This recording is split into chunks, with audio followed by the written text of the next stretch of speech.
Ya, Assalamualaikum warahmatullahi wabarakatuh. Bertemu lagi dengan saya, Jaisyur Rahman Setia dari teman Maja. Kali ini saya akan mencoba menjelaskan tugas akuntansi lanjutan P41 dan P47 minggu kelima, buku Advanced Accounting Global edisi ke-13.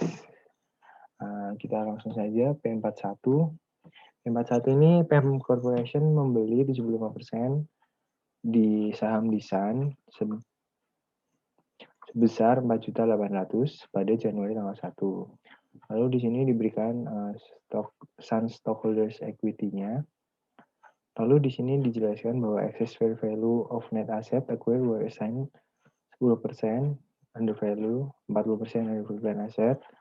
Ini 10% untuk inventory, 40% untuk plan asset yang memiliki umur guna 8 tahun dan 50% untuk goodwill. Nah, ini comparative trial balance of Corporation dan Sun pada Desember 31, 2020 seperti berikut. Ada asetnya 5.200, investmentnya di Sun, investmentnya PAM di Sun 4.680.000. Expense-nya ini including cost of sales, Sun, dividen. Nah, pertanyaannya adalah goodwill pada Desember 31, non-controlling interest share for 2020, consolidated retained earnings at December 31, 2019, consolidated retained earnings at December 31, 2020, consolidated net income for 2020, non-controlling interest at Desember 31 Desember 2019, dan non-controlling interest pada 31 Desember 2020.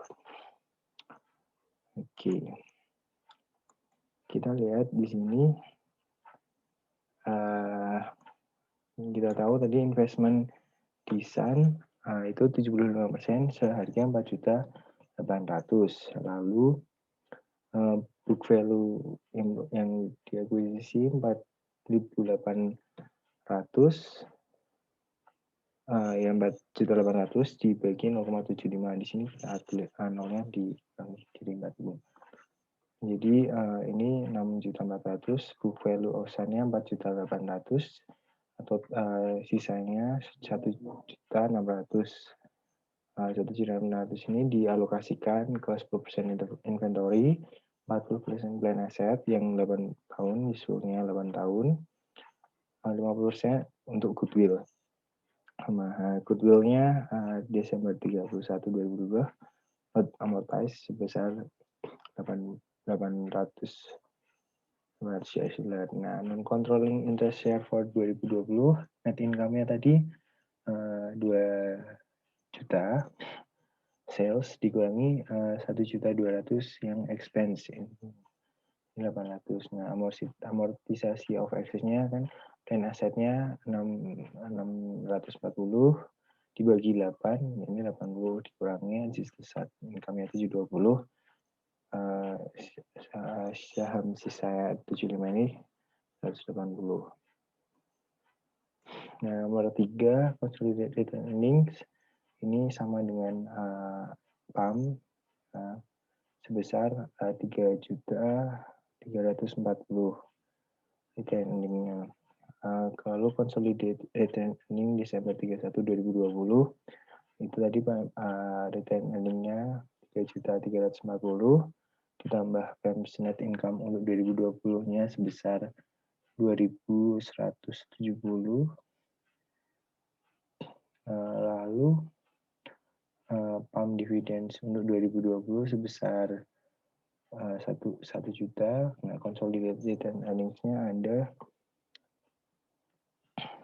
ini 4.510. Lalu 6, consolidated net income for 2020. Consolidated sales-nya jumlahnya adalah 10 juta dolar. Lalu dikurangi expense yang 7.570.000 US dollar dikurangi ditambah 80 depresiasi, jadinya 7650 karena depresiasi dari ini aset ini. Lalu total consolidated income-nya 2.350.000 dikurangi non-controlling interest-nya 180. Lalu controlling share consolidated net income untuk 2020 adalah 2.170.000. Yang keenam adalah pertanyaannya non-controlling interest at Desember 31 2019. Oke. Ini non-controllingnya Sun stockholder equity at book value 4.800. Unamortized excess after 4 tahun. Inventory plan asetnya 640 dikurangi 80 kali 4. Ini 320, goodwill-nya 80. Lalu 800 kita lihat. Sun stockholder equity at fair value-nya 5.920. Lalu 25% stockholder equity at fair value 1.480 itu. Lalu non-controlling interest Desember 31 2020 Sun stockholder equity at book value 5.200 unamortized excess after 5 years. Ini inventory 0, plan asetnya 640 dikurangi 400.000. Jadinya 240, goodwill-nya 800, Sun stockholder at fair value 6.240 dan 25%-nya 1.560 atau di sini tertulis 1.560. Lalu yang soal kedua itu P47. Ini work papers. PAM Korporasi mengakuisisi 70% interest in Sun Corporation outstanding voting common stockholder equity Sun that consisted of 500 capital stock. Ini prepare work papers for PAM Corporation and Sun for the year ended December 31, 2016 use an unamortized excess account. Nah, kita lihat di sini langsung saja. Pertama kita mencari ininya alokasi excess fair value tadi kan 70%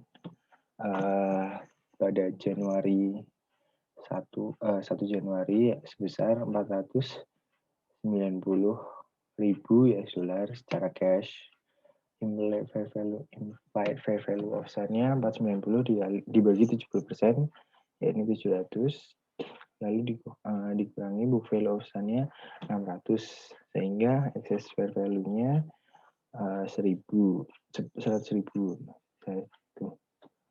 Oke. Access allocated-nya under value inventory item sold in 2016 besar 5.000. Total building 7 years life 14.000.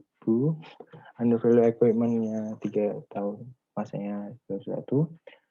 Remainder to goodwill-nya 60.000. Excess fair value over book value 100.000. Lalu calculation of income from Sun, ini Sun reported net income-nya 100 ini. Sorry, tadi under value dikurangi 5.000, 2.000 dari depresiasi billing 14.000 dibagi 7. Lalu depreciation on equipment 21 dibagi 3, 7.000. Lalu adjusted income from Sun sebesar 86. Lalu controlling-nya 70 sen, bisa 60, dan non-controlling interest-nya 25.800. Lalu work paper entries-nya ini ada income from Sun, dividend Sun, investment Sun sebesar ini, capital stock B-nya seperti ini, capital stock, retained earnings, investment, cost of sales, billing, equipment, goodwill, unamortized excess, depreciation. Lalu kita masukkan seperti ini. Ini income from Sun-nya, adjustment and elimination-nya 66 ini dapat dari sini. Ini yang A. Yang lalu di sini cost of sale-nya didapat dari yang maaf, dari yang C sebesar 5.000. Kita ini dikurangin 1000 jadi 5.000. Yang depreciation expense-nya ini ada 2 juta depreciation expense ini. Lalu ini ada depreciation inventory expense juga. Lalu net non controlling share ini dari yang ini non controlling interest share. Lalu retained earnings dari Sun itu sebesar 100.000 dari sini retained earnings. Lalu ini sama dari A, ini dividen di Sun, investment in Sun. Seperti itu. F, dividennya F dari depreciation-nya dividen Sun. Itu account receivable G, ini sini account receivable. Lalu dividen receivable-nya dari ini. Lalu ini building net, ini investment, lalu dijumlahkan dapat di sini, lalu dijumlahkan juga dapatnya di sini. Seperti itu. Sekian dari saya. Terima kasih. Apabila ada salah, mohon maaf. Assalamualaikum warahmatullahi wabarakatuh.